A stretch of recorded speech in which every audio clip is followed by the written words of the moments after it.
semester's Heidelberg Astronomical Colloquium.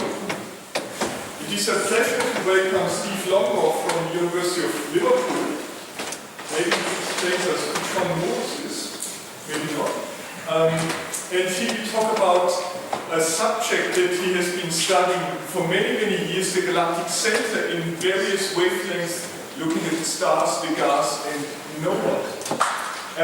So this will be an exciting talk because this is a very exciting area of our galaxy where we can learn a lot about our own galaxy, but also other galaxies, star-bursting galaxies, templates for star formation in the high redshift universe.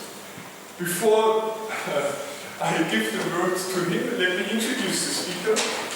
So Steve has done his master's degree in Durham.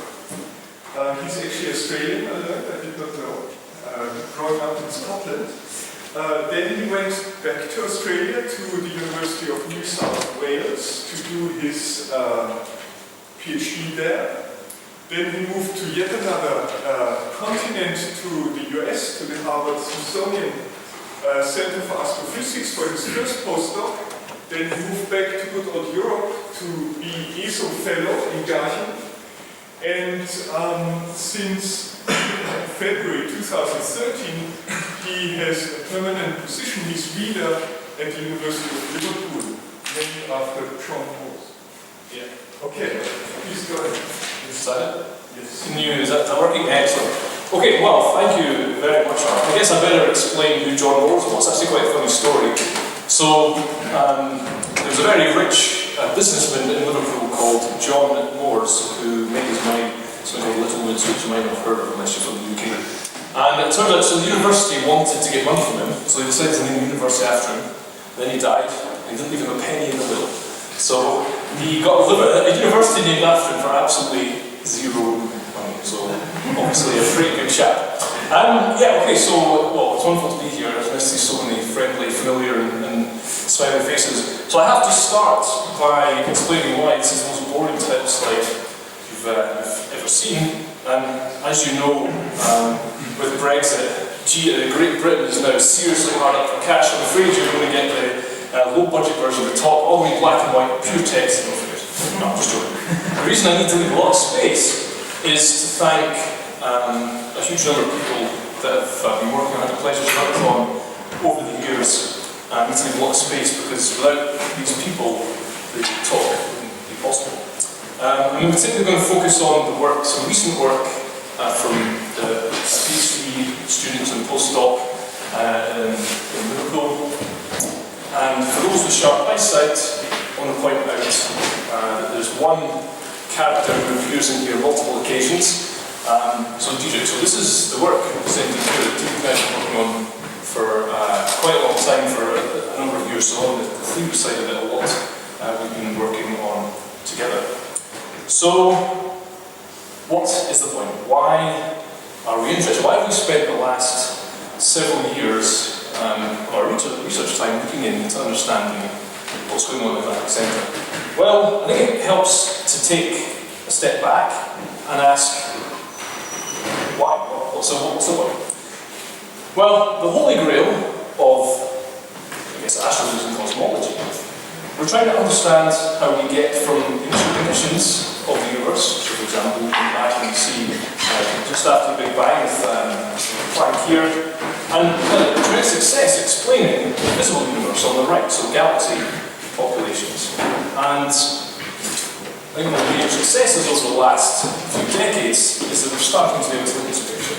In order to make that properly, the key physics that links these two is obviously star formation feedback. Without that, we cannot connect what we actually see, which is this stuff, to what we infer from simulations and so on. So that's the key physics to make the step forward. And the problem is that the uncertainties in these things, the uncertainties in star formation and feedback, are essentially what limits us making this connection. So here's just two different research groups showing that in a very visual way. So here's a paper by Phil Hopkins. And what Phil did here was he took identical galaxies and he ran them in exactly the same way, but simply using different star formation laws. Everything else is the same. And you can see the output galaxies are completely different. So a different group's paper here by Haas et al. Took identical dark matter halo, evolved the galaxy, and modeled to vary the feedback model. And you can see the resulting galaxy after Hubble time of evolution looks completely different depending on the feedback you use. So the lesson here is, yes, we can understand things like the bulk properties of the galaxies with simple star formation feedback models, but if you want to really understand the structural decomposition of galaxies and finally make that connection, you need to understand these things. And all of these make sense. It's not like some of these things are crazy and made up. They can all make sense, and you'd be justified for picking these properties. So we don't know which gives the right answer. Okay, so that's the kind of conundrum why it's important to try and understand how star formation feedback can vary with environment. So why the Galactic Center? Well, we've been studying star formation for many decades, and we've come a long way. We understand a lot about how gas clouds collapse, how you form individual stellar cores, and how those cores then go on to form stars and planets. We have spectacular ALMA data of protoplanetary existence and so on, but all of that, every time you see a spectacular ALMA image, it's coming, so here is us, is an artist's impression of the Milky Way galaxy, we're somewhere in here, and all these observations come from about an area of the universe the size of my fist. Okay, and that's great. We need to look at that close to see in detail. And it turns out that we can learn a lot. We've learned a lot about star formation, and the properties of the Milky Way and the distant Milky Way are actually what's great is that they're representatives of the way stars and planets and solar systems, other systems form in the local universe. So understanding star formation nearby is a good way to do that. But we know that most stars in the universe don't form at redshift 0. They form when the universe was very young, between a redshift of 1 to 3. So this is a plot you're all familiar with. This is the redshift showing the x-axis here. So this is basically looking back through the universe. And this is a very crude explanation. This is the amount of star formation. So as you look back through redshift, the star formation rate peaks, and the number of stars produced peaks between the redshift of 1 to 3. And of course, the conditions out there are very different. So we know that the pressures the gas pressures are a lot higher, the temperatures, the densities and so on are very different. And we have no way, not in our lifetime, not in probably the next generation's lifetime, we're going to be able to resolve individual forming stars in such environments. We're just technologically not going to be able to do that. So we can't get a detailed understanding of star formation in those environments. The reason why I'm really excited about the Galactic Center is it's extreme. And it's extreme in a very remarkably similar way. So if you look at the properties of the gas so here's now the inner safe kiloparsec of our own galaxy. The properties here are remarkably similar to these high redshift galaxies. So an example from Tacony are these very hotter, denser, higher pressure environments. And of course, with only 8.4 kiloparsecs away, we can begin to resolve individual forming stars. We can resolve how the gas is being affected by the forming stars and get an understanding of the feedback. And this is why I think understanding extreme environments, in particular, so Galactic Center is the nearest region, but there's other centers in nearby galaxies. So that's why this particular focus is, I think, very promising. Okay, so the outline of the talk, before delving in, so really the meat of the talk is in here, so understanding star formation and feedback. Before getting there, it's important to put this in context. So, first of all, a general overview of what's going on in the inner kiloparsec of the Milky Way. So a few, I guess the canonical picture has been that what happens in the centre of our galaxy is fairly similar to what's going on in the centre of other nearby bar spiral galaxies. And there's a reason I put a question mark after that. So it turns out it's one of those just the way nature works, is it's easier to tell what's going on in nearby galaxies because we can actually see them face on. We're in the awkward situation with our own galaxies, we look through the plane of the disk, so it's hard to disentangle what's going on. So a canonical picture has been, so here's a picture of a nearby barred spiral galaxy. You can see here's the bar, you can see the gas, there's basically gas that gets fed in, so here's the bar. The gas sitting in the disk feels a torque from the bar, it shocks, loses angular momentum, and can begin to spiral in towards the spark means they fall in towards the centre of the galaxy, and it can build up in certain nuclear gas streams that then go on to form stars.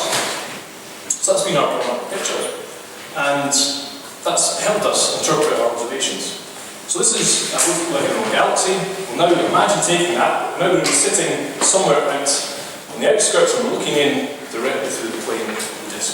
And unfortunately, it's nowhere near as clear as that. We end up with a picture that looks like this. So now, unfortunately, you can't see it really well with the lights, but what I'm showing you here, this is taking that same, thank you very much, taking that same picture. So now this is a cartoon from John Ballard in 2010, and that's based on observations of nearby parts of our galaxies. So in his simple cartoon, this is the disk, and gas flows in, so the rest of the sort of spirals are here. Gas flows in from either side of the bar, builds up in gas that's orbiting the centre. And qualitatively, the picture's right. So in this picture, so remember, so here just for size scale, this is now 100 parsecs, 8.5 kiloparsecs. So looking at the inner, say, few hundred parsecs of our galaxy. Okay, just if I'll try not to use the word CMZ, but central molecular zone, that's what I'm talking about, this whole region. So we know we can look, although we can't infer the actual picture, we can use kinematics, we can get spectra of these lines, and we can see that this stuff is redshifted, it's plunging away into the centre of the galaxy. We model that. We can see that this is equivalent to, you can measure, I'll talk about this more in a bit, gas orbiting the galactic centre, and this is sort of blue shifted gas is coming in towards us from the other side of the bar. So this is helpful to visualise, but as I'll show later on in the talk, there's some fundamental problems with this. For example, in this picture, this is the X2 orbit, which should happen with the Lindblad resonance, which we think, instead of being, so this is instead of 100 parsec scales, should be out here. So there's something physically inconsistent with that, and we think now we're moving to a picture where we understand that. I'll get to that later on in the talk. Okay, so what's going on in the centre here? Well, we can infer from the kinematics. So now we're looking at this top-down. We think we have gas. This is equivalent to the gas orbiting galactic centre. So here's the centre of the galaxy. We're looking at it from this direction here. We can measure the mass, we can measure the orbital velocity, and so the 10 to the 7 solar mass of the gas orbiting at about 100, the rate is about 100 parsecs, and it takes about 3.4 million years. So there's a lot of information here that will become important later on when we try and interpret what's happening with this gas. Okay, so we see there's that. So that ring, you can almost kind of see there's see it in here if you squint. Hopefully it shows up well back. So that's the star formation. We also see that there has been a series of outflows and feedback from previous either star formation or AGN activity. So the first most obvious thing your eyes might be drawn to, this Galactic Center bubble, probably been blown from a young massive cluster. And then looking on larger scales, if we zoom out, it's now 100 parsec, and that entire box is in here. We start to see that there are these very energetic outflows, particles being blown several hundred parsecs above the disk. And we can go even farther than that. And now if we look across the whole sky, in very high energy flows, this is a Fermi telescope, this is the galactic plane in here. And discovery a few years ago, the Galactic Center, the region we're looking at in here is probably like the size of my fingernail in here. And something from that region has blown these incredibly energetic bubbles over sort of plus or minus 8.5 kiloparsecs above the disk. So some previous very energetic process has gone in there and blown these enormous bubbles. So in summary, we think star formation and the gas in the centre are extreme. So in terms of the densities, the temperatures, velocity dispersions, cosmic ray rates, magnetic fields, these are all factors of several to orders of magnitude higher than the Galactic Center of the disk. And that's crucial because it's these properties, when you measure them, you compare them quantitatively, in this paper here, they're very like the gas that's forming stars at high redshift. So we can see that there are structure similar to that other bar spiral galaxies, gas flowing from the disk, you see a nuclear ring, and we see this sign of feedback. So the rest of the talk is going to be trying to understand, putting together by the end of the talk where we are now, is we think we're building a consistent picture of how that arises. Okay, so we've been studying the Galactic Center for decades. I'm very much a newcomer to this, been studying for the past few years. And I want to show you the thing that really got me interested in this in the first place. The reason why I think we can learn some fundamental physics by studying this region. And we do that by comparing the distribution of gas and stars. So here's that same picture before. And one thing, if you were looking, when I remember I said before, so this is a 3-color image. So blue is 24 micron, green is 70, and red is 250 micron. So the red here is telling you what dense gas is, and the blue is telling you where the young stars are. Now, what should be immediately obvious, and the thing that struck me looking at this, is the very different distribution between the red and the blue. So all the red is here, and all the blue is concentrated in a very tiny region.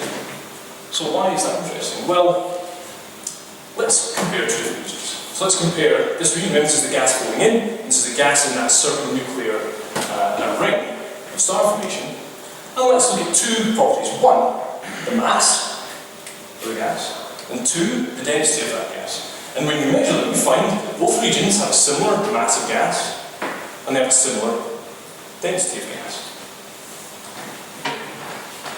What happens when we compare that to predictions for how much star formation there could be? If you believe star formation purely depends on the gas density, I know when I was in my undergraduate lectures, we were learning about things like the Schmidt-Kennicott relation, where star formation rate depended on how much gas you had and how dense it was. Problem solved.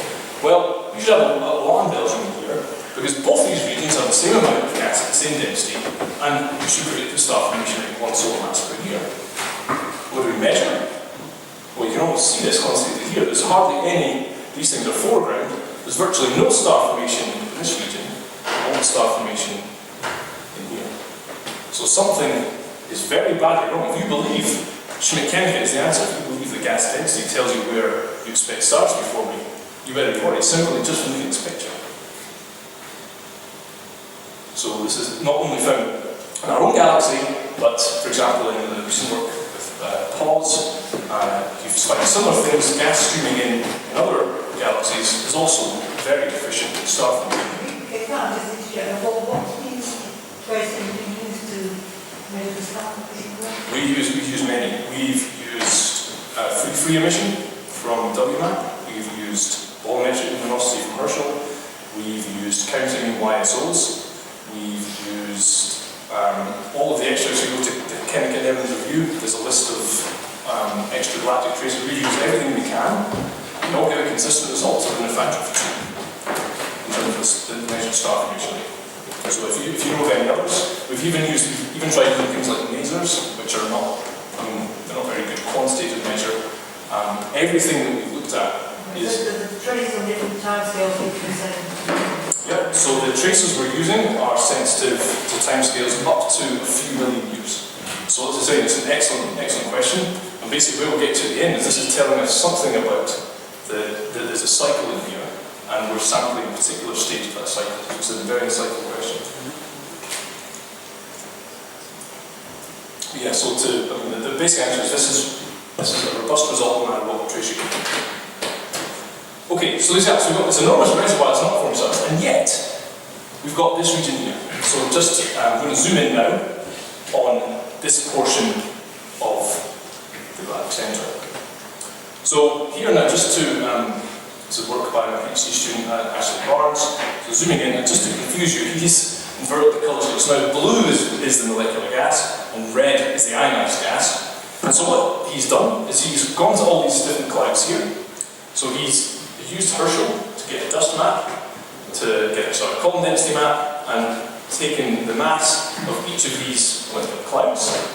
And then he's measured using either a WMAP to get the free emission, or total infrared luminosity to measure the embedded stellar population in each of these stellar clusters. And the results are quite surprising. The masses of all these clouds are very large. 10 to the 5 solar masses of gas. And the number of stars in here is also very large, so about 10 to the 4 solar masses of stars in a radii only a few parsecs. So these are some of the most extreme star-forming events in the galaxy. And in fact, this here for aficionados, this is Sagittarius B2. This is the prototypical starburst in our local neighborhood. So this is the most, if you're able to go somewhere and find this extreme star formation environment, this is where you can Sagittarius B2. So, within a projected distance of 10 parsecs, you've got a cloud such as this, which is 10 to the 5 solar masses of gas, and the radii only 3 parsecs. I want to compare that to what's going on in Orion. So Orion is the region, so nearby, you're famous, you've seen pictures of this before.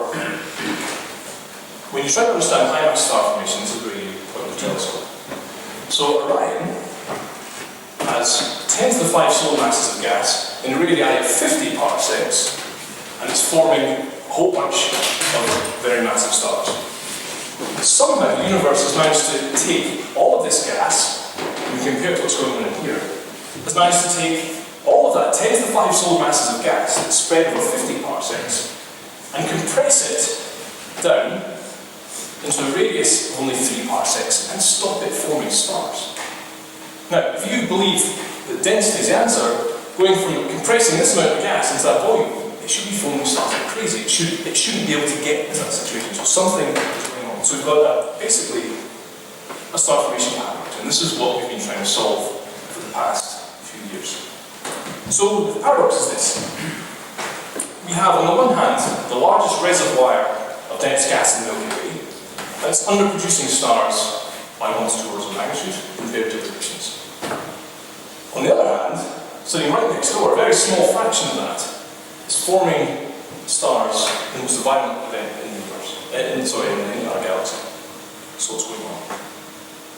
So in order to understand this, we've been asking ourselves 2 questions. So what, on the one hand, is suppressing star formation in bulk of the gas, and what is causing extreme star formation in this particular region here? Okay, so to resolve that paradox, what is suppressing the star formation? And it turns out the answer is fairly obvious. There's something else stopping the gas collapsing.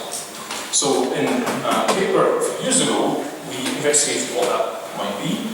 We considered all the possible things that could act to stop the gas collapsing, both globally and locally. And it turns out that turbulent pressure is what's stopping gas forming. Now that should ring a bell, because it's this high turbulent pressure we're also seeing in high redshift galaxies. And we think that this is the explanation, so the gas can get to very high density, but if you put enough kinetic energy in that gas, it'll stop it forming stars. So we think this is the explanation for what's stopping stars forming here, but that's not what's going on in this region here. By the time this gas gets in here, it's at a much, the gas becomes self-gravitating, but still turbulent pressure is dominates. So answer number 1 is self-gravity is key. You can stop the gas from self-gravitating for stars, and that sounds obvious, but that's not in something that should chemical prescription for star formation. But it's turbulent pressure, so the answer here is something to do with turbulence. So, how does turbulence suppress star formation? So what I'm showing you here is sort of a simulation of a turbulent box. So you take a gas cloud, and you put a whole bunch of turbulence in it, and then you measure, so this axis here is showing the density, so you make a histogram of how much of a gas cloud is at a given density. So it's called a density PDF, probability distribution function. So gas going this way is getting denser. And this is just a histogram, so you can think of it as the fraction of the gas cloud that's at that density. So when you just purely have turbulence driving, you get this line here, which is a log normal. So if all you have in your gas is turbulence, you get a log normal distribution. Now, the median dispersion is set by the Mach number. And what happens when you switch on gravity? when you allow that gas to begin collapsing to form stars, the densest regions collapse first. So remember, this is the high density region here. So what happens over time is that the gas that was down here, this is the densest part of the cloud, will collapse first. So it begins to run away and get denser. And that keeps happening. So the slope of this gets shallower over time. As more of your gas becomes gravitationally bound, it begins to form stars. Now, the theory predicts a critical overdensity. So here there's an overdensity above which your gas will collapse to form stars. That's an overdensity with respect to the medium. So you can work through the maths, and it turns out so that this fraction here, the critical density over the mean, is related to the variable ratio, which is handy, because we already know that there's two different gravitationally bound and unbound clouds, and the Mach number squared. And if you plug the numbers in for the Galactic Center, we get that the critical density is 10 to the 6 to 10 to the 7 particles per centimeter cubed. So what that means is, if this theory is right, that you need to get gas to 10 to the 6 to 10 to the 7 particles per centimeter cubed before you can allow it to form stars. And the same threshold in the disk is 10 to the 4 per centimeter cubed. So in other words, you have to get, because of the high pressure, because of the very high Mach numbers, you need to get the gas a lot denser before it can collapse and become self-gravitating and form stars. So that is an observation for what we expect. So we also see that a similar thing is now being observed in the centre of other galaxies, some recent extragalactic papers there. So that's the prediction. Do we actually see that? So what we've done is to go and look for PDFs, probability distribution functions, and see if we can see evidence for this term. So here is our same picture before. This is that region. Take a zoom in on, this is that funny shaped sausage thing, Sagittarius B2, and we were lucky enough to get observations of this particular gas cloud here, which we've sort of called the brick. And with, this is a sort of single dish observation, and with ALMA we were able to resolve the structure of that down to see individual forming stars. So this down here is showing you a column density Mach, and each of these spots here are individual forming stars. So 90 here, 3 mm continuum, and we're starting to resolve these clouds as individual forming stars. So we can look and ask, what's the density of these individual proto-stars, and how does that compare to the density of the rest of the cloud? So I should say this, the cloud's been observed by many different groups, so there's Houghton, Johnson, many others have studied this cloud. I'll just show the ones that are results. So what we can do is we can take that gas cloud and we can do exactly what the theorists did. We can take each of these, so remember each pixel here is a measure of the column density. So we have to be slightly careful because we don't get a column, we don't get a volume density, but we can correct for that. So if you take, what we've done here is we take every single pixel and we make a histogram of the column density. That's what's shown here. So the x-axis is our column density divided by the mean, and the basically the y-axis is just a histogram of that. And what you see is indeed a log normal portion of column density PDF, and a deviation from that at high density. So, also low density. Also low density. Okay, yeah, sorry. So this line here, this is our, so this is sensitivity. So when we get down here, we're now down in low column density, that's effectively into the noise. So that is, can be ignored. Yeah, good point. Now, this is the critical density for star formation in the disk, and all of the gas in the cloud is above that density, and most of it's not forming stars. So only a very small fraction of this gas has reached that critical density to be able to form stars. Yeah, and that's, the density matches that theory. So what's suppressing the star formation? Well, we think we have an answer. In large radii, it's lack of self-gravity, and the very high turbulent pressure leads to high and environmentally dependent critical density or star formation. So, what's causing extreme star formation now? Well, in order to understand that, because we've kind of understood why most of this gas is not forming stars, what's going on here? So we now need to look at this region in detail and see if we can build a picture of what's going on here. So, now I'm taking exactly that same region. I'm going to zoom in here and just show the column density map from Herschel.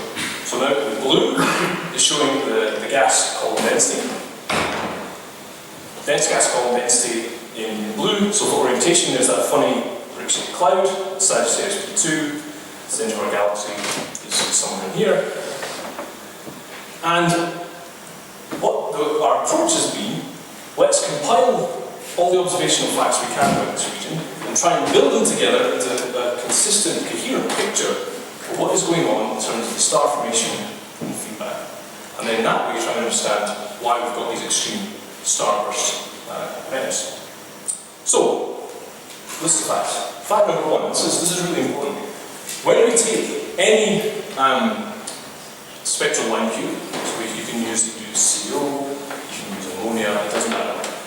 The dense gas properties show that this gas is in a coherent gas stream. So that means if you take your position velocity map, you can step through that channel by channel, and you can see that this gas is linked continuously in this sense here. And from that you can measure, you can do work out things like the orbit, how fast it's moving, and so on. So the gas and clusters are part of this coherent stream. So the gas up here has a very interesting velocity structure when we look in detail. So we see, just zooming in, so now what I'm showing here is a zoom in to this portion of the gas stream. So this is in galactic longitude, that's what's shown in this axis, that's the same as this axis here. And there's three different plots showing, so this is the column density. What I want to draw your attention to first is this top panel. So what we've done here is simply take, at every position, taken velocity, and plotted that. So you can see as the gas is travelling on here, its velocity is increasing rapidly. And that's just a sign of the fact that the gas is orbiting. So that's been known for a long time. But what we noticed on that, once the second panel, things start to get interesting. When you subtract off this large-scale gradient, you're left with a sinusoidal velocity pattern in the gas. And this turns out to be, we think this is the imprints of the gas beginning to become self-gravitating. It's a sign of inflow of gas becoming gravitationally stable. Yes, we see these sort of wiggles, as we call them. And the amplitude of these is about 5 kilometers a second, and the wavelength is about 20 parsecs. So those numbers will become important in a few minutes. So yeah, the gas stream is irregular velocity oscillations of plus or minus 5 kilometers a second with a 20 parsec phase. So what we want to do then is to compare this gas upstream. So remember the gas is orbiting from here round to here. And you notice it's not particularly dense here. The column density increases down to this point here, and then appears to go away. So what we want to do is to compare the properties of this gas with these gas clouds downstream. So we can do that very simply. So we can take our Herschel column density map. I already said when we did this. We drive the mass. We can look at separation of these gas clouds, and we can measure the mass of these stellar clusters. So when you do that, you find, if you you may have noticed before, the spacing between these adjacent clouds is also about 20 parsecs, and the spacing between the clusters is fairly similar. The clouds all have similar properties. So within 20% or so, they all have 10 to the 5 solar masses of gas and radii of a few parsecs. The stellar clusters also have similar properties. They're all about 10 to the 4 solar masses and radii of a few parsecs. Now, if you were to randomly draw from a sample of gas clouds and clusters of gases, this is not what you'd expect. So something fishy is going on here. And then finally, as you may have noticed, there's a progression of star formation along this gas stream, with gas clouds, so here with no stars, and they're beginning to form stars until we get here, this is a mini starburst, and then we see the stellar clusters downstream. So, there are observational facts. Now we're going to try and interpret what's going on here. And this is going to help us understand why this region is forming stars like crazy, and it opens up, if this picture is right, our current picture, I think it opens up a really exciting avenue for future work. So, before we get there, we need to be very careful. So everything I've said up to now is based on pure observational facts.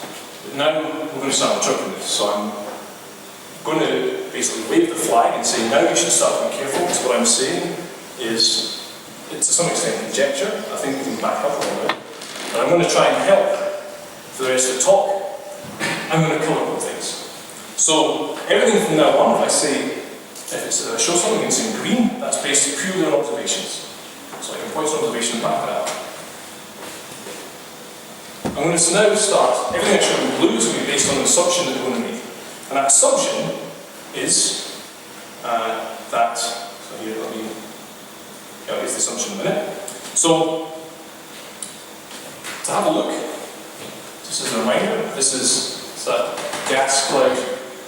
You see the stream orbiting in this sense. I'm going to show the blue, the cold molecular gas, the red, the warm ionized gas, and the stars are the unconforming stars. So what we actually see here, that's the orbit, this is the top-down orbit, that's the same. So now looking through the plane of the sky, the gas is orbiting in this sense here. And we see, so down here, this is a gas cloud. We measure absolutely no star formation in that.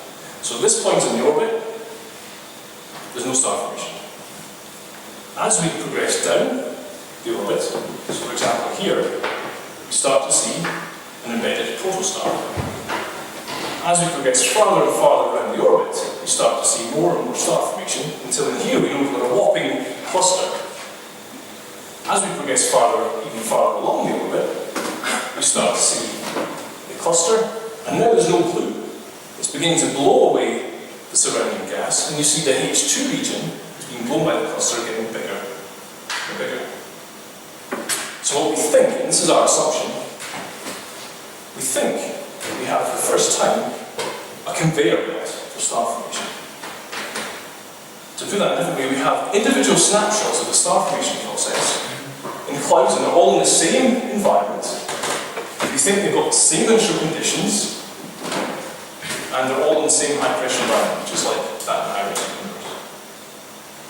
So, if we make that assumption, there's lots of it's already, even that assumption by itself, the fact that the quiescent clouds represent initial conditions for the clusters is incredibly powerful. Because in one step it allows us to do this. We know what's going in, we know what's coming out. We know the gas clouds are 10 to the 5 solar masses, and the clusters are 10 to the 4. That's the kind of mass an observer likes to do. 10% star formation efficiency. And this is one of the key numbers that you need when you're trying to evolve galaxies in a cosmological framework. It's the fraction of gas between the stars. And this, if this picture is right, that's the first thing. Obviously, this is just the beginning. But we start to get really important numbers out in a direct way. So, we can go a step further, we can then begin to interpret that. So from now on, anything that I show that's based on our interpretation of this is going to be in red. So, how do we interpret all that? Well, our interpretation is that what's actually happening here is that star formation is being triggered by pericenter passage to the bottom of the gravitational potential.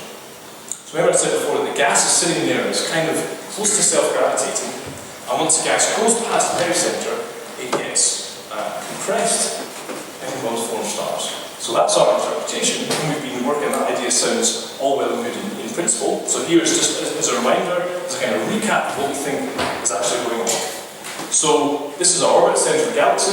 We're down here, so it's a top-down view. Gas is orbiting in this sense here. So at the beginning of this process, those velocity waves, those oscillations, we think they are the imprints of gravitational instabilities in the gas. It takes this 20 parsec separation and then regularly repeating 10 to the 5 solar mass gas clouds. So then, what happens is, right? So then as the gas clouds go past the pericenter, they get tightly stretched along the orbit. That's why things like sausage. And it gets compressed vertically. And that, it will strip some of the gas off. Any gas outside the tidal rates gets stripped off. The stuff that's left behind is then gravitationally unstable. It begins to collapse, form stars, and blow out. Like I said, now, that's all well and good, bit of a crap idea. Does it make any sense whatsoever? So we've been working with Diedrich and Jim Dale to see does this idea even make sense. So what Diedrich and Jim have done, so here is some SPH simulation. So what they've done, they've taken, we know what the potential of the gas is, you can count the stars, you can know the stars on the potential, so you get a three-dimensional understanding of the gravitational potential. We know what the properties of the gas are upstream, that's these velocity waves. So you can measure the mass, the radius, you know something about the turbulent velocity dispersion, and you can simply put a gas cloud on this moon orbit. So this is over here, this is looking top down, this is edge on, and ask what happens to that gas cloud. So you just show them here, top down, edge on view.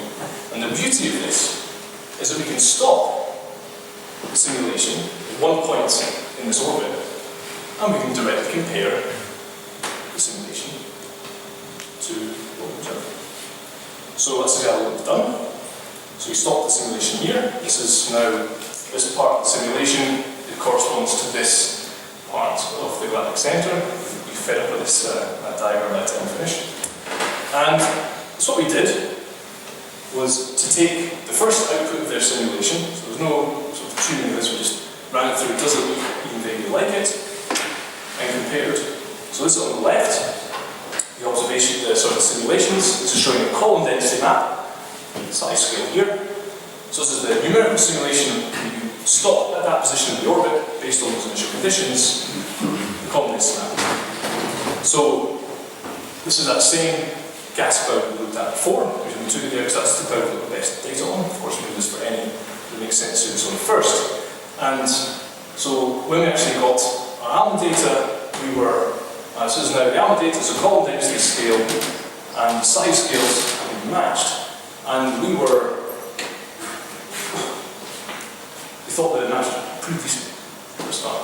Given the fact there's no fine tuning here, that we've just literally taken a gas cloud and chucked it on the orbit, and that's what happens. The fact that the size is right, the velocity gradients, things appear right, gives us confidence that maybe we're onto something here.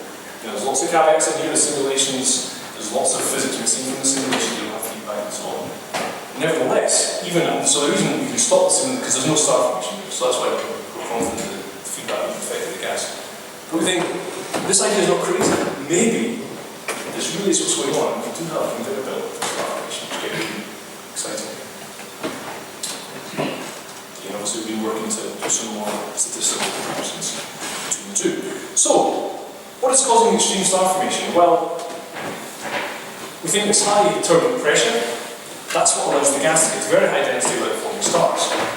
Gravitational instabilities, those wiggles, those velocity oscillations, set the initial conditions.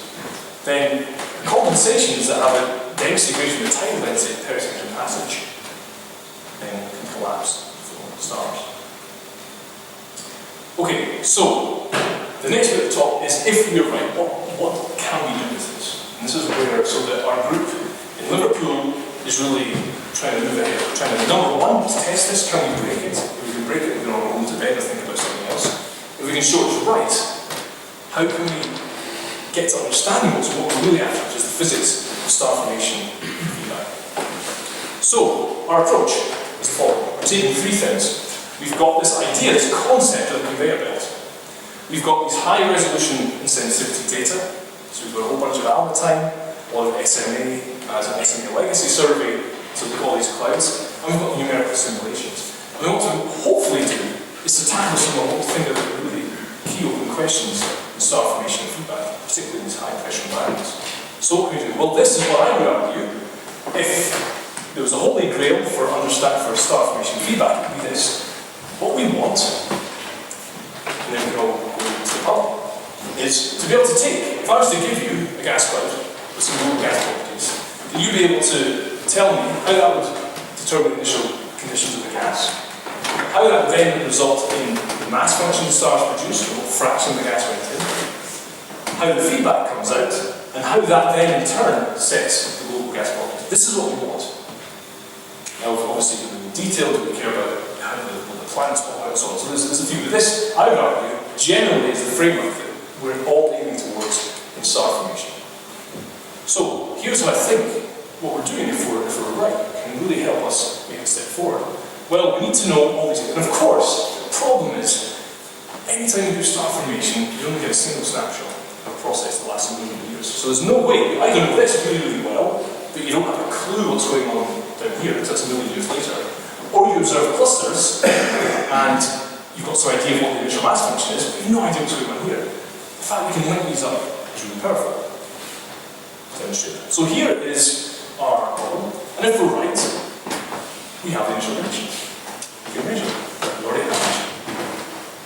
We know the initial gas distribution. We can measure the column density px, we can measure the mass function of these cores. How does that compare to the initial mass function? We can then, because we have further gas clouds downstream, so we've got AMA data for all these other clouds, we can say, well, how do the masses of these cores compare to the masses of the cores in here? And how does that compare with the initial mass function? And in fact, ask me about this later, but it looks as if some of the cores begin to gain mass from their surroundings over time, which is some of the theoretical pictures being put forward a while ago. We may be seeing evidence of that. So we've got a whole bunch of these. There's a CM Zoom, which is a 500-hour legacy project on the SMA, where we've been awarded time to observe all these clouds, so we can do this in a systematic and robust way. Okay, the IMF. We've measured, say, the core mass function over down here, and here's a dark cloud. It's just getting into obscures. So we can measure the core mass function here, but then we've got stellar clusters. We've got the arches, we've got the tuplet, we can measure their stellar mass functions. We've got the H2 regions in here. From there we can measure, based on the free flux and the luminosity, we can measure the mass function of the star. So we can build up, we understand, and we can, from the simulations, we can tweak the knobs in the simulations and say what must be the physics that's controlling each of those steps. Star formation efficiency, or I said, it's kind of numbers that I like, that I can divide one number by another and get star formation efficiency and feedback. How do you do that?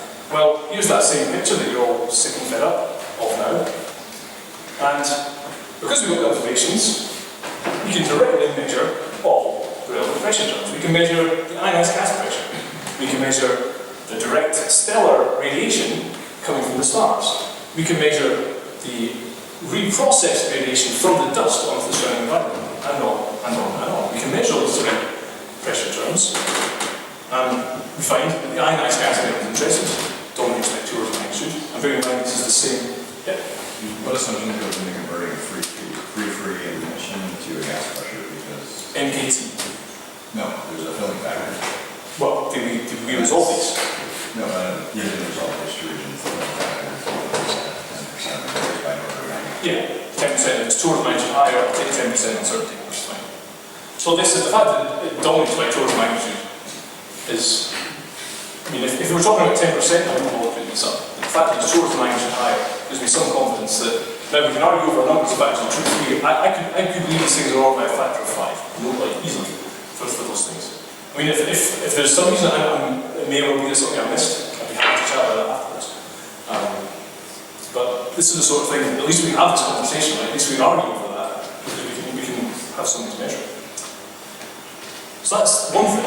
But if these things are linked, then we've got the ionized molecular gas radius. We can measure the recombination lines to see how fast these things are expanding.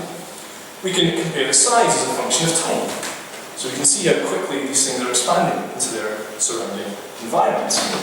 And because we measure the stars and the gas, we can measure the energy momentum feedback efficiency. We know what the outflow energy momentum is. We know the stellar energy momentum. And this is telling us the fraction of the energy momentum from the stars is going to the gas. And that's another key thing people who are doing simulations of gas information care about these two factors, kind of fudge factors, and we can maybe measure here. Yes, we measure the feedback efficiency as a function of time and size. Okay, so that's potential now. Here's where putting a colour blind, because these are our first results. So we've been trying to do those things, and here's the first one. So remember, green is based purely on observations. So I'll be happy to back that up. There's some observational uncertainties there, but by and large, I think they're pretty robust. Blue is, you have to make the assumption that the initial gas clouds are the sort of the progenitors for the clusters. So that's what's based on those assumptions. And red is if you believe this absolute time frame with the present practice. So depending on how convinced you are, we're still arguing, we're not convinced ourselves, that's why it's in red. I think it's quite promising. But, okay, so star formation efficiency is either 0, because we don't see any stars, 0% or 10% when it does form stars. It doesn't, even in this extreme environment, on tens of parsec scales, only 10% of the gas is made of stars. But varies, of course, if you get right to the center of the cluster, the star formation efficiency is higher. But certainly on tens of parsec scales, no more than 10% of the gas is made of stars.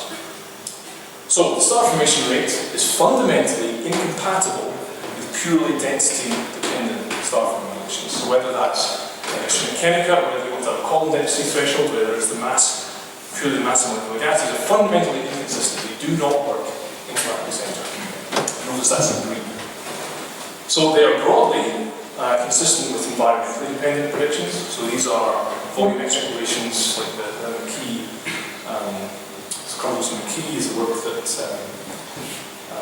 Ralph and Co have been doing, are broadly consistent with these. And if you believe those, then we actually get a very star formation free fall time is 3%, which is the number that they predict. So that looks much more promising than the environmentally independent relations. Okay, so what are the implications of this? Well, basically, as long as you keep driving turbulence, you're not going to form any stars. So that's the key here. What's driving turbulence? That's really the next thing I talk about. So, as long as you drive turbulence, you can get gas extremely high density forming stars. And so, what's that mean? Well, when you do form stars, they're incredibly tightly compact. By the time that, whenever you stop the turbulence, whenever it can dissipate the informing stars, the stellar clusters you produce are extremely tightly packed. And that has important implications for how you form planets. Obviously, you're going to be much more likely to be close to a very massive star. So that can strongly affect star and planet formation and evolution. Obviously, it depends in how you place your feedback in the galaxy matters critically. If you have star formation spread uniformly throughout the disk, it's a very different galaxy than if you put all your star formation in clusters and they go off and blow out. So we have direct relevance for that looks good feedback. And even in the most extreme environments, only 10% of the global gas per star formation event goes in. So the fact that we don't completely deplete the gas leaves a lot available to feed the HAN, for example. Okay, in terms of feedback, so at the moment we're really only probing timescales of a few million years and radii of less than 10 parsecs. We'll do better than that with lead simulations. So again, in green, maybe we can discuss this later, but there may be reasons why certainly our current analysis suggests that the H2 region pressure is dominant by 2 orders of magnitude. Probably very importantly, the gas is clear. So people think that supernova are really important. Gas is clear to tens of parsecs before supernova explode. So if you want to understand feedback, pre-processing is absolutely crucial. We can quantify that. And this fraction of energy momentum from the start of the gas is of order a few percent. Okay. Is that all right? Okay. Yeah, it's okay. So, this is, I'm very quickly going to go through a multi-scale picture of baryon cycles. So there have been many different approaches to doing this. The idea is that in order to get a fully self-consistent picture, we need to understand where the turbulence is coming from. What's driving that? How is that linked to large scale processes? How does it, for example, when the gas is coming through the disk, how is that driving the turbulence and so on? So there are many different approaches to this. There are So for example, you can take numerical simulations, so RTX lens, a very high resolution simulation to try and do a full simulation of the galaxy down to very small scales, including the Galactic Center for life cycles. You can have other approaches, as use papers by Sormaniza, looking at how gas flows in the galaxy. The one I'm going to focus on is a series of papers by Mark Diedrich and then Mark Diedrich and Roland, where they've taken a different approach, which is a one-dimensional dynamical model of gas inflows. And we've been focusing on that because that really is tailored explicitly to our own Milky Way, it's our own Milky Way properties, whereas sort of Erkin's lens, the simulations are Milky Way-like, but it's harder to make a direct one-to-one comparison, whereas these are predictions for us to test. So, in this model, so let's just very quickly go through it. Each of these is a plot of a different physical parameter as a function of galactic center radius. So it's a 1D model, so basically looking at gas flows coming in, how do properties change. And this model, so looking from 0, this is what the galactic center is, all the way out to units in off there, that's on some parsecs. So, looking at the velocity. First panel here, so in the velocity, the large radii, the rotation curve is flat. So what that means is, you remember your sort of basic dynamics, is that you get shear, you differential rotation, things going inside or faster than outside, you get shear differential rotation. In this model, that drives angular momentum transfer, which causes the gas to inflow. So it's shown in here, this process. So the gas inflow, the velocity increases as you get towards the center. The gas is coming in. Now what happens at 150 parsecs, so you have this gas coming in, but then at some point you stop at your flat rotation curve and it turns over and starts to become a solid body. And the moment you get that, you stop the shear. So the rotation curve, and this happens at about 150 parsecs, rotation curve transitions from flat to solid body, so you get this reduction in shear and you end up with this velocity, this inflow velocity drops to 0, suddenly you get a build-up of gas. So that leads to here, so this is now the gas surface density, so that's the radius, and the gas piles up. And this is in their picture, is that 100 parsec orbit that I showed, that kind of donut pretzel thing, where gas is going up here. And because there's no shear, and so turbulence is the key, so the shear is driving turbulence, that's what keeps the gas from getting to higher and higher density and stops forming stars. But there's no shear, so turbulence dissipates, and it doesn't go crossing time, which is less than a million years. So 2 Q, you measure instability. So out here, so Q at large radii is very high. The gas is stable against gravity, and then it precipitously drops once you get the shear, and you get star formation. So the gas surface density goes up, velocity dispersion drops, Q drops, and you get star formation. So this is the picture that we're trying to test. And this is my very last slide, future directions. So this is where you can tell I'm an optimist or stupid. You can pick your own. These are the sort of big picture things that we're really trying to approach. So what we're hoping to do with this, if we're right, is we're working towards incredibly constrained, self-consistent end-to-end model star formation feedback pressure lines. So mildly ambitious, but at least that's what we're trying to do. And the sorts of things that we're trying to develop, in particular, are this absolute timeline for star formation feedback. If this is true, then we have an absolute time clock for things like time-dependent chemical models. You know what's going on, you know the star formation going on, so you can benchmark these kind of models.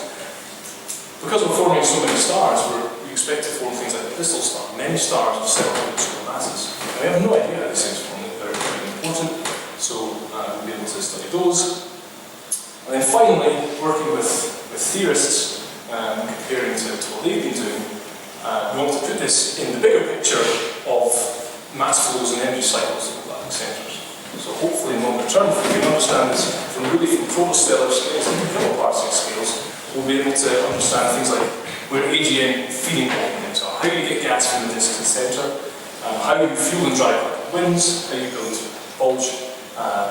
bulges, and even wacky things like interpreting GeV excess.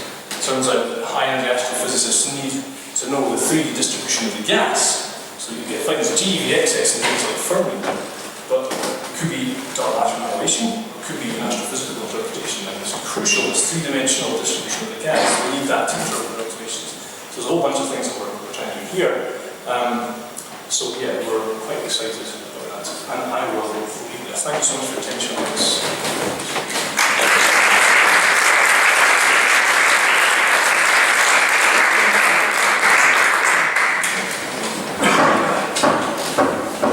So, thanks very much for this exciting overview of the Galactic Center and the progress we have made in its understanding in the past decade or so. I see the first hand up. Let's start with Andreas. I have a question with this early phase where the calculations sets in. You get the scale of 20,000. How does this compare to the gene's length? So, that's a question. So we initially thought it was a gene's length, but we now think it's actually 2 the length. It sets at 20 parsecs size scale. So we've got the paper I can refer to as Henshaw, Longmore, and Krausen 2016. So paper in this year, we derived that. So the gene's mass is actually smaller than that scale. So it's the limiting thing is the tomb rate. So, Anna? Okay, so I have a question. When you have your orbit and your model only applies to half the orbit, and then you have this flat line continuum. What's happening to the rest? Yeah, so we have focused on that part of the orbit. So that's the data on, that's where we see it. We haven't looked in as much detail in the other part of the orbit. We're currently looking at several options in that. We're trying to extend, let's say, and people actually understand simulations. Yeah, so we're trying to active areas to try and understand that. We've hardly looked at that at all. That's a whole other region we're trying to understand. Is a similar thing happening on the site, or perhaps there's, we're not sure. Because apparently you explain everything you see, you observe already this part of the orbit. So is there anything left? So there's the other half of the orbit, and there is star formation on the other side. So I was showing before this Sagittarius 2, this crazy star on the other side. There's Sagittarius C, which is another star formation. So maybe something's happening there. We've been so almost too excited by this bit to really look elsewhere. So I don't feel. Hopefully that's something we'll do very soon. So, Tom is the next question. Didn't you have a question? Okay. So, then Henry? So you kind of, in the beginning you said that you want to use the Galactic Center as a template for the star formation at Z equals 2, for example.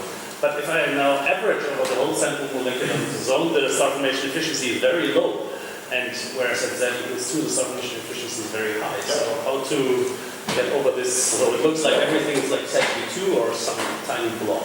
Yeah, so the comparison there is that the CMZ is, there's different regimes in it, right? So there's the bit at high gravitational radii, it's not as a very high 2 MQ, but it's gravitationally unstable.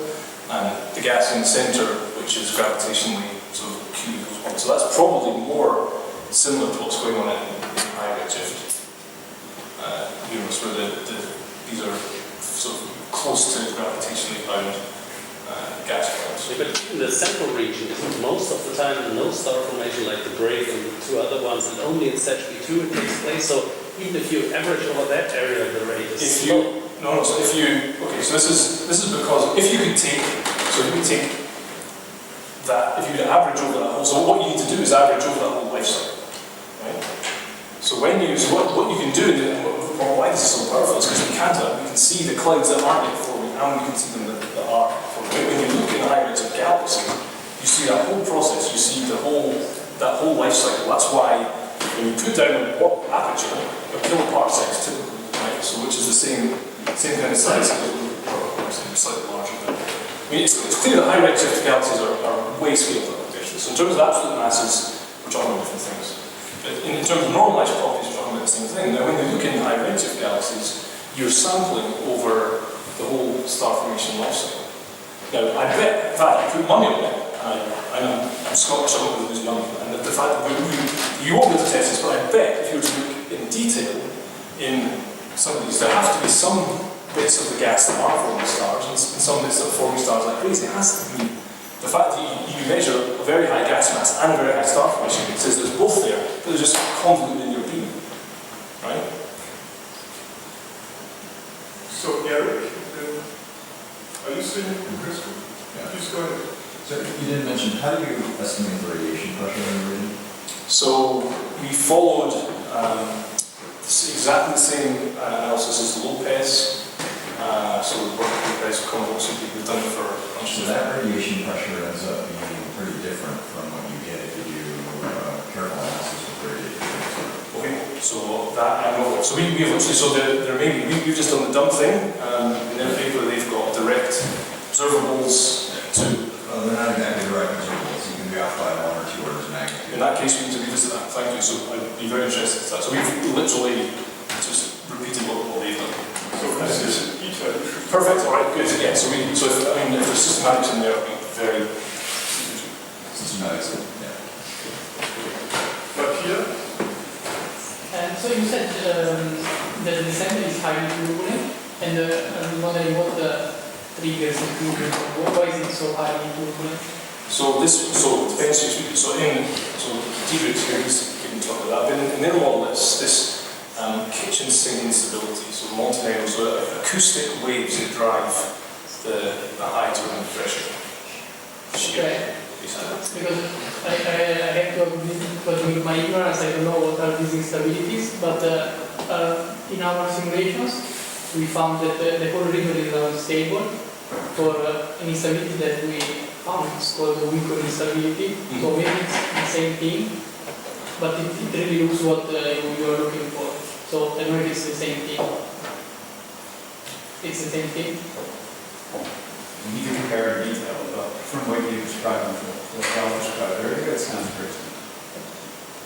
so further discussions tomorrow. Yeah. So I think we come towards the Yeah, last this questions. Also a question about feedback. So what is the prime mechanism? Is it photoionization or is it pressure different parts of photons? So the pressure we've done it again, we've done this to we've just literally measured NKT, so the thermal pressure of the ions gas. So we assume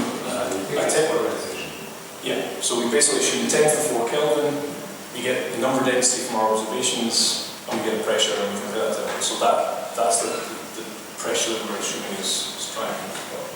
If you estimate gas density spectroscopically, which is an intrinsic measure of gas density, it is an intensive quantity. Usually it ends up being X-ray gas pressure being the most dominant effect. Yeah, so we compare to that, and the X-rays, and maybe there's extinctions. So again, maybe systematics here, but we find that the X-ray they're not very X-ray bright. Yeah. It's the same. It's photoionization. It's the soft X-rays that you're going to look at, and those are Also, internally, we do just because it has such high gas. Yeah, so we may be missing that. But certainly, just from what we can see, it's. So we know that that tolerance is about 100, which is all you need to absorb soft X-rays. But the conclusion is we need to have this photoionization pre-evacuate until the photon hits this medium lens and sort of impart the moment. Yeah. So these if we got these ages right, then those clusters are way less than 3 millimeters. So we've already got rid of their gas out to tens of parsecs, and no supernova go off. So it is fantastic that we have already this very good and exciting and controversial discussion. This is how it's supposed to be. He will be here for 2 more days, so continue this discussion. Finally, are there urgent, pressing last questions? If not, let's thank Steve again for this exciting